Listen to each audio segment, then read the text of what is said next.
শোন হাবু, আজকের ভেতরে তোদের এই ঘর ছাড়তে হবে। আমার দুই ছেলে মেয়েকে নিয়ে এত মানুষ এক বাড়িতে থাকা আর সম্ভব না। হে কি দাদা, তুই কি বলছিস? আমার মেয়ে আর বউকে নিয়ে হঠাৎ করে কোথায় যাব? সে কোথায় যাবি তা আমি জানি না, তবে আজকের ভেতরে তোদের এই বাড়ি ছাড়তে হবে। না না, বের হব কেন? এ বাড়িতে তো আমারও ভাগ আছে। তুই যেমন বাবার ছেলে, আমিও তো বাবারই ছেলে। তাহলে তুই থাকবি আর আমি কেন বাড়ি থেকে বেরিয়ে যাব? জানতাম তুই এই কথাই বলবি। বাবা মরবার সময় এই বাড়িটা আমায় দিয়ে গেছে। হে কি বলছেন দাদা? হাতে তো কোনো টাকা পয়সাও কিছু নেই। এখন কিভাবে নতুন ঘর করব বলুন তো? তা বাপু, আমরা জানি না।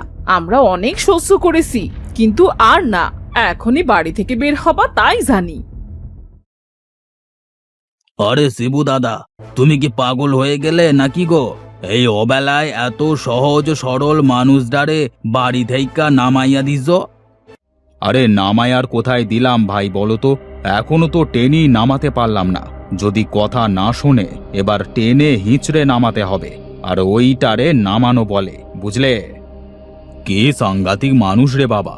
হাবুদা, তুমি বরং কোনো রকম ঘিরে ঘুরে ওই তালতলায় গিয়ে থাকো। টাকা হলে তখন না হয় একটা বাড়ি কইরো, কেমন? হ্যাঁ বাবা, চলো। এখানে আর এক মুহূর্তও না। দরকার হলে আমরা না খেয়ে থাকবো বাবা, তারপরেও তোমার অপমান আর সহ্য করব না।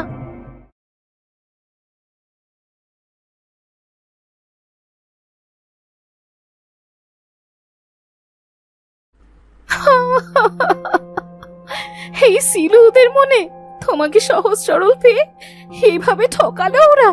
বাবাকে তো কখনো বলতে শুনিনি তোমাকে ওই বাড়ির ভাগ না দিতে। আহা গিন্নি, কেঁদো না তো এইভাবে। চুপ করো, কপালে থাকলে সব হবে। কি গো মা, বাড়িতে কেউ আছো নাকি? খুব ক্ষুধার্ত আমি, যদি কিছু খেতে দাও। ও মা, শুনতে পাচ্ছ? মরণ, দুটো খেতে বসেও শান্তি নেই। সে খাবারে আমাদেরই পেট ভরবে না, ওই বুড়োকে দেব কোথা থেকে? আহা গিন্নি, চুপ থাকো, লোকটা শুনতে পাবে তো। তোমরা খাও, আমার তো বেশি খিদে নেই। আমার খাবারটা না হয় বৃদ্ধকে দিয়ে আসি।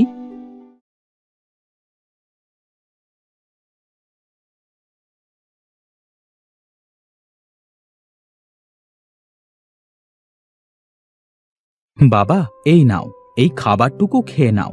আসলে ঘরে তো বেশি খাবার নেই বাবা, যেটুকু আছে সেটুকুই দিলাম। সমস্যা নেই বাবা, এতেই আমার হয়ে যাবে। এইটুকু খাবারই যে আমার জন্য যথেষ্ট।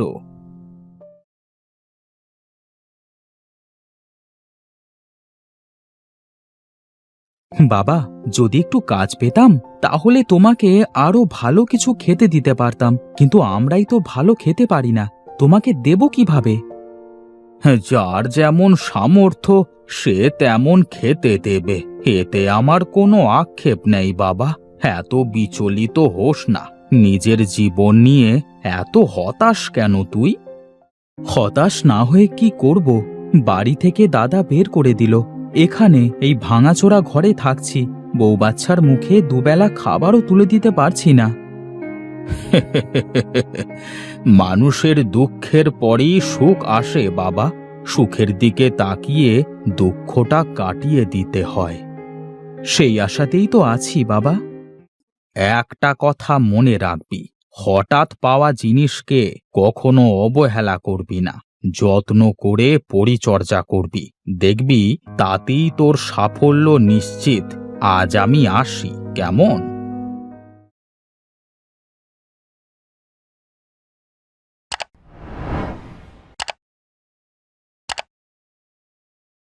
হঠাৎ করে এখানে কচু গাছ আসলো কোথার থেকে?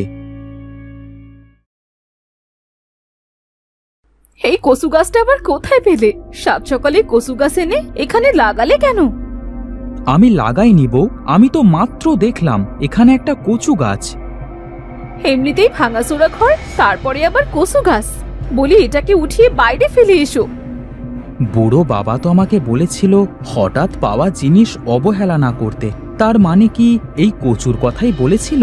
হ্যাঁ, এটা আমি বরং আরো দুদিন দেখি। কি হলো, হা করে দেখছো কি? ওঠাও গাছটা। না না বউ, গাছটা এখানে থাক, দুদিন পরে উঠিয়ে ফেলবো। জানি না বাপু, এই লোকটার মাঝে মাঝে কি হয়, যেটা ভালো বুঝো সেটাই করো গে।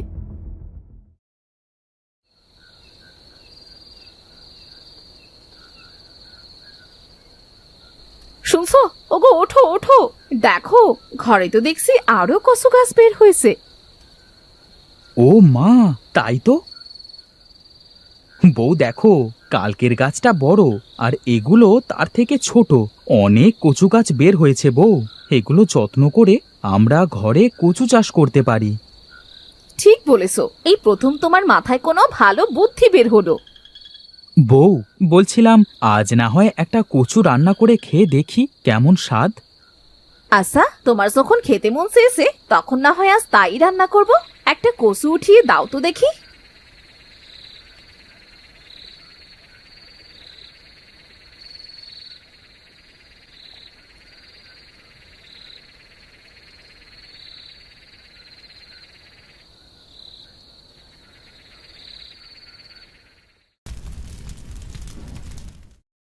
মা, আজ কচু রান্নাটা বেশ মজা হয়েছে, খেতে খুব সুস্বাদু হয়েছে মা।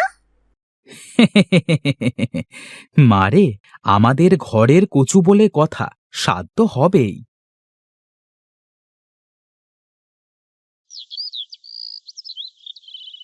হ্যাঁ গো মা, এত কচু! সারা রাত আমরা কচুর ভেতর শুয়েছিলাম। কি গো, তুমি এমন ভাবে হাসছো কেন? কি বলছোটা কি? আমি হাসবো কেন? হ্যাঁ, আমি তো আরো খুঁজছি, কে হাসলো? আমি গো, আমি কচু গাছ। তোমাদের কথা শুনে আমার খুব হাসি পেল, তাই তো হাসলাম। কচু গাছ? ভয় নেই তোমাদের, আমরা তো তোমাদের উপকার করবার জন্য এসেছি। তোমাদের মন খুব ভালো, তাই তো এই সুস্বাদু কচু তোমাদের দুঃখ কষ্ট দূর করতে এসেছে। কিন্তু তুমি আমাদের কি করে উপকার করবে? আর কচু কিভাবে আমাদের দুঃখ দূর করবে? তোমাদের নিশ্চয়ই জানা আছে, এখনকার সময়ে কচুর খুব মূল্য। তোমরা এই কচু কাটবে আর বাজারে বিক্রি করবে। এটা এমন এক জাদুর কচু, যত কাটবে তার দ্বিগুণ হবে। কিছু দিনের ভেতরেই দেখবে তোমার সংসারের সচ্ছলতা ফিরে এসেছে। সত্যি বলছো কচু গাছ? আমার কষ্টের দিন সত্যি দূর হবে? তাই নয় তো কি, দুঃখের পরই তো সুখ আসে। তুমি বিপদের সময় ধৈর্য ধরেছ, তাই সৃষ্টিকর্তা তোমাকে সাহায্য করেছে।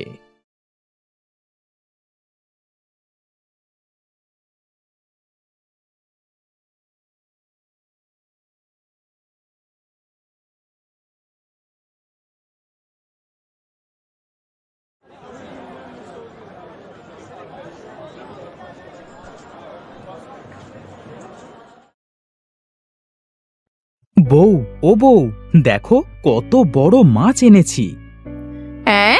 এত বড় মাছ? হ্যাঁ গো, সব কচু বিক্রি হয়েছে? তাই নয় তো কি, দেখতে দেখতে সব কচু বিক্রি হয়ে গেছে। ভেবেছি কচু এই ঘরেই থাকবে, আর আমরা এখানে একটা বড় দেখে ঘর বানাবো, কেমন? হ্যাঁ বাবা, খুব মজা হবে, আমরাও এবার ভালো ঘরে ঘুমাবো।